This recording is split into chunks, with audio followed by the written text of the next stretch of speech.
Posso colocar uma questão aí, Lógico, filosófica? Se Lúcifer se arrependesse de verdade e pedisse perdão pra Deus, Deus perdoaria? Na minha leitura não há perdão. Então assim, o livro é muito interessante porque ele é quase uma bíblia inteira, porque ele vai começar lá na queda dos anjos e ele vai para Apocalipse. Então assim, tem temas muito interessantes, né, da origem do mal. Dos apócrifos é o mais completo, você acha? Eu acho que é o mais famoso. É o mais famoso. É. E o mais polêmico? Assim... Ou do Judas Iscariote é o mais polêmico? Não, eu acho que esse aqui é mais polêmico, porque como ele tem mais conteúdo, ele é mais robusto, tem mais espaço para polêmica, né? Entendi. Então você, por exemplo, tem a situação que eu citei, que é o Enoque, depois que os anjos caíram, esses vigilantes foram punidos, Enoque ora a Deus pedindo para Deus perdoar os anjos. Eu acho que isso, pô, a galera fica escandalizada, né? Falar, isso não existe, Enoque não é fazer uma tolice dessa. Posso colocar uma questão aí, lógico, filosófica? Aproveita e tomar aguinha aqui. Né? Se Lúcifer se arrependesse de verdade e pedisse perdão pra Deus, Deus perdoaria? Ou não há perdão pro que Lúcifer fez? Na minha leitura não há perdão. E por quê? Primeiro que ele nunca pediria perdão pela característica dele, ou não? Também não. A ideia aqui, o perdão, não no sentido de relações humanas, pô, eu dou uma mancada contigo, eu te peço perdão. Na relação com Deus é diferente. Porque na nossa relação humana com Deus, a gente não tem certeza, a gente tem fé. Então, eu tenho uma limitação de conteúdo e essa minha limitação de conteúdo me gera certas fragilidades. Eu tô na carne, sou passível de tentação. O Lúcifer não tinha isso. O Lúcifer não tinha isso, ele tinha certeza de quem Deus era. E ele, para poder, proximidade, conhecimento total, ele não tinha fé, ele tinha experiência. Ele era o mais próximo de Deus, não era? Isso. Ele, super próximo, com certeza, que era o bem ungido da guarda, né? Então ele tinha ali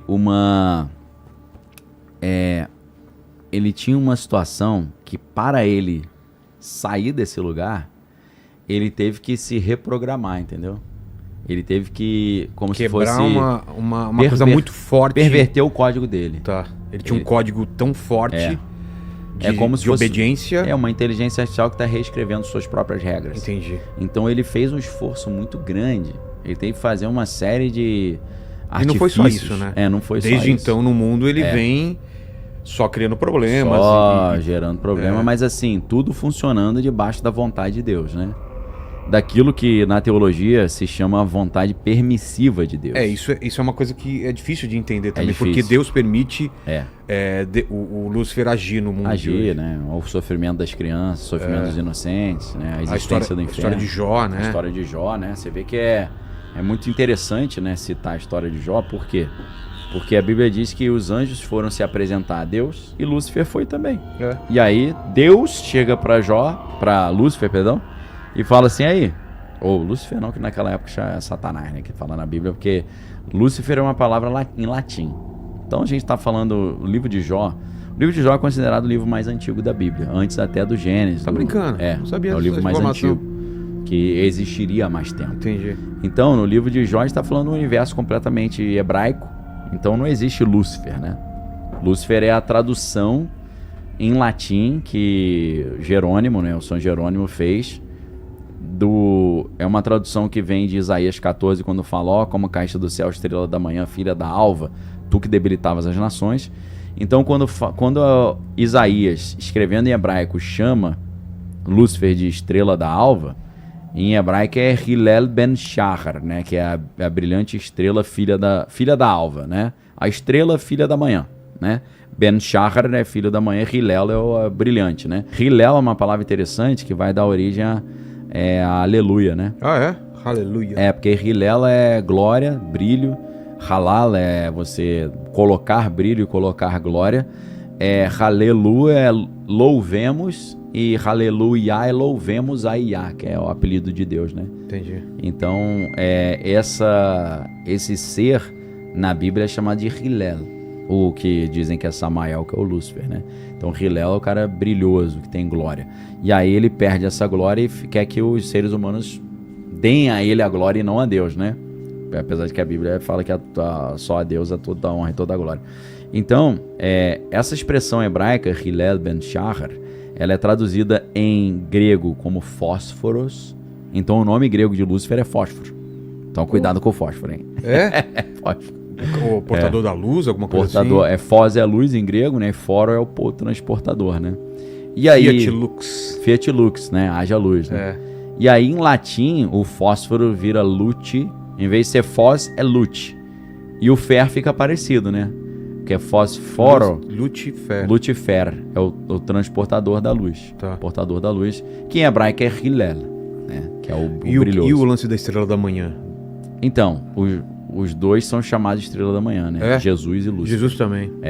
Porque a estrela da alva, filha da manhã, né? Então, ambos têm esse título, Tá. né? Jesus é chamado de a brilhante estrela da manhã, que é o planeta Vênus, quando ele brilha de manhã, quando ele aparece de Quando manhã. aparece no céu, parece uma estrela, né? Parece uma estrela, que é a estrela da manhã, né?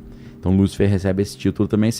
Existem, na verdade, várias equivalências entre Lúcifer e Cristo. Por exemplo, Cristo é o Cordeiro de Deus que tira o pecado do mundo. Lúcifer é representado pelo bode Azazel. Exato. Então tem o bode e o cordeiro. Existe Lúcifer enquanto serpente e existe a serpente de Moisés, né, que engoliu as outras serpentes. Mas né? que era do bem. Do bem, uma serpente do bem. Existe o poste, que é a cruz que Moisés levanta. Não sei se a galera lembra dessa história. Teve uma época que eles estavam no deserto, na travessia, né, para a Terra Prometida. E aí o povo começou a ser atacado por víboras. Moisés ordenou que fosse construída uma cruz e colocada em cima da cruz uma serpente de bronze. E quem fosse picado pela víbora e olhasse para essa serpente na cruz era curado. Então isso era uma representação já da serpente sendo derrotada na cruz, né? E além disso... Os católicos usam essa passagem para justificar o culto às imagens. Culto às imagens. Tem um argumento interessante, porque a Bíblia diz que depois que o povo de Deus entrou na Terra Prometida, eles deram um nome para essa serpente, que é Nerustan, que é a serpente de bronze, e eles começaram a cultuar essa serpente. No momento que eles começaram a cultuar essa serpente, Deus mandou destruir o poste e a serpente. Virou Aí, ó, Nerustan. Objeto de culto. Aí vira uma idolatria. E, portanto, pecado. Aí não pode fazer. É igual o Gideão, né? Gideão, na época dele, a galera adorava uma estátua de Baal. Então a primeira coisa que ele fez foi pegar um machado e machadar a estátua toda, né? Pois então isso sempre foi um problema ali na Bíblia. E então a gente chega até não só as comparações entre Jesus e Lúcifer, né? Que a gente já citou, né? A brilhante estrela da manhã, Cordeiro de Deus, né? No caso de Lúcifer, o bode Azazel, entre outras coisas. Mas tem até aquela confusão entre Jesus e Barrabás também, né? Porque Jesus era chamado de filho de Deus e Barrabás significa filho do Pai. Então você tinha dois filhos do Pai, que eram dois salvadores. Um salvador que era um rebelde contra o Império Romano, o outro que era um salvador espiritual. E o povo escolheu... O povo fez unidunité e escolheu errado, né? Então, assim, sempre para você saber discernir entre o bem e o mal, exige ali uma sensibilidade maior, né? Porque a Bíblia fala, né? Há caminhos que aos olhos dos homens são bons, mas que conduzem à perdição, né? O inimigo cegou o entendimento da humanidade para que não enxergue a verdade. Não vos admireis, o próprio Satanás pode se transfigurar em anjo de luz. Paulo fala uma frase muito legal que eu tomo como referência para mim, que é para que Satanás não encontre vantagem sobre nós, porque nós não ignoramos os seus ardis, né? A gente não ignora a sua sagacidade, né? Que está sempre ali tentando enganar, uma vez que ele é o mestre do engano, né?